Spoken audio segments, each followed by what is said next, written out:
MLA Raja Singh రాజీనామాను ఆమోదించేది లేదని కేంద్ర హోంమంత్రి అమిత్ షా స్పష్టం చేసినట్లు తెలుస్తోంది. ఈ మేరకు రాజా సింగ్ కు అమిత్ షా నేరుగా ఫోన్ చేసినట్లు సమాచారం. పార్టీలో రాజా సింగ్ కు సముచిత స్థానం ఉంటుందని చెప్పినట్లు తెలుస్తోంది. ఒకప్పుడు ఉత్తరప్రదేశ్ లో వినయ్ కతియార్, యోగి ఆదిత్యనాథ్, తెలంగాణలో రాజా సింగ్ లాంటి ఫైర్ బ్రాండ్ నేతలు పార్టీకి అవసరమని చెప్పినట్లు సమాచారం.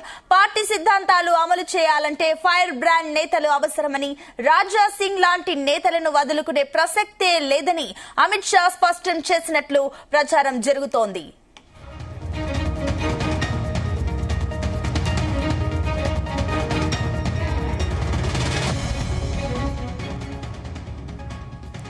ఇదే అంశానికి సంబంధించి మరిన్ని డీటెయిల్స్ మా కరెస్పాండెంట్ వినోద్ అందిస్తారు. వినోద్, అమిత్ షా కూడా స్పష్టం చేసినట్లు తెలుస్తుంది. అటు రాజా సింగ్ రాజీనామాని ఆమోదించేది లేదంటూ కూడా తేల్చి చెప్పేసినట్లు ఒక రకంగా ప్రచారం అయితే జరుగుతుంది. ఈ ప్రచారంలో వాస్తవం ఎంత ఉంది వినోద్?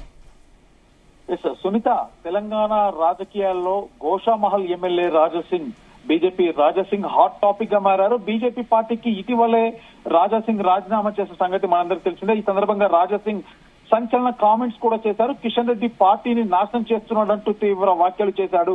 అధిష్టానం నిర్ణయం తర్వాతే తన భవిష్యత్ కార్యాచరణ ఉంటుందంటూ కూడా రాజాసింగ్ వెల్లడించారు. కాంగ్రెస్ బీఆర్ఎస్ పార్టీలోకి వెళ్లేది లేదు అంటూ కూడా రాజాసింగ్ చెప్పారు. అయితే శివసేనలో చేరాలంటూ కూడా రాజాసింగ్ పై కార్యకర్తలు మరియు అభిమానుల ఒత్తిడి అయితే కొంత ఉంది అంటూ కూడా తెలుస్తోంది. మహారాష్ట్రలో కరడు కట్టినటువంటి హిందూతో పార్టీకి శివసేనకు పేరు ఉంది. అటు మహారాష్ట్ర నుంచి కూడా హిందూతో పార్టీలు ఆహ్వానిస్తున్నాయంటూ కూడా రాజాసింగ్ అంటున్నారు. మహారాష్ట్రలో తనపై 17 కేసులు ఉన్నాయంటూ కూడా రాజాసింగ్ తెలపడం జరిగింది. బీజేపీలో తాను లేకపోయినా కూడా హిందుత్వ పార్టీలోనే ఉంటా, హిందుత్వం కోసం కొట్లాడతా అంటూ కూడా రాజాసింగ్ చెప్పడం జరుగుతుంది. అయితే బీజేపీలో లేకపోయినప్పటికీ కూడా మోదీ, యోగి పిలుపును పాటిస్తానంటూ కూడా రాజాసింగ్ వెల్లడించారు.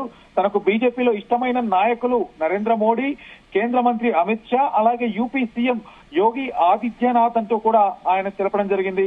తన రాజీనామా మీద బీజేపీ హైకమాండ్ ఎలా స్పందిస్తుందో కూడా చూస్తానంటూ కూడా ఆయన ఇప్పటికీ కూడా వెయిట్ చేస్తున్నారు. ఇది ఒక కొస మెరుపులా కూడా ఆయన వెయిట్ చేయడంలో ఒక కొస మెరుపులా కనిపిస్తుంది. అయితే గోషామహల్ నుంచి వరుసగా 3 సార్లు ఎమ్మెల్యేగా రాజాసింగ్ గెలుపొందారు. రాజాసింగ్ ఎమ్మెల్యే పదవికి రాజీనామా చేయాలనుకుంటే స్పీకర్ కు రాజీనామా లేఖ సమర్పించాలని, పార్టీ కంటే ఎవరు ఎక్కువ కాదంటూ కూడా బీజేపీ పార్టీ పేర్కొంటుంది. గతంలో కూడా ఇలాంటి వ్యవహారాలు, క్రమశిక్షణ రాహిత్య వ్యవహారాలతో సస్పెండ్ అయితే మళ్లీ పార్టీలోకి తీసుకున్నామని, ప్రధానమంత్రి, పార్టీ జాతీయ అధ్యక్షులు వారి నియోజకవర్గానికి వచ్చినా కూడా వారి కార్యక్రమాలకు హాజరు కాకుండా పార్టీ కంటే తానేం సుప్రీం అన్నట్టుగా కూడా అట్లుంది, అలా వ్యవహరిస్తున్నాడు రాజాసింగ్ అంటూ కూడా బీజేపీ పార్టీ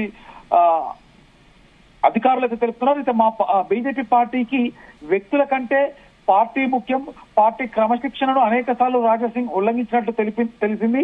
చివరకు రాజాసింగ్ రాజీనామా చేశారనే కూడా పార్టీ ప్రకటించింది. కానీ ఎమ్మెల్యే రాజాసింగ్ రాజీనామాను ఆమోదించేది లేదు అంటూ కూడా కేంద్ర హోంమంత్రి అమిత్ షా స్పష్టం చేసినట్లయితే తెలుస్తుంది.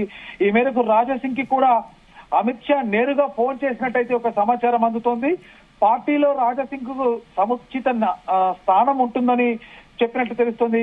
ఒకప్పుడు ఉత్తరప్రదేశ్ లో వినయ్ కతియార్, యోగి ఆదిత్యనాథ్, తెలంగాణలో రాజాసింగ్ లాంటి ఫైర్ బ్రాండ్ నేతలు పార్టీకి చాలా అవసరమని కూడా చెప్పినట్లు సమాచారం.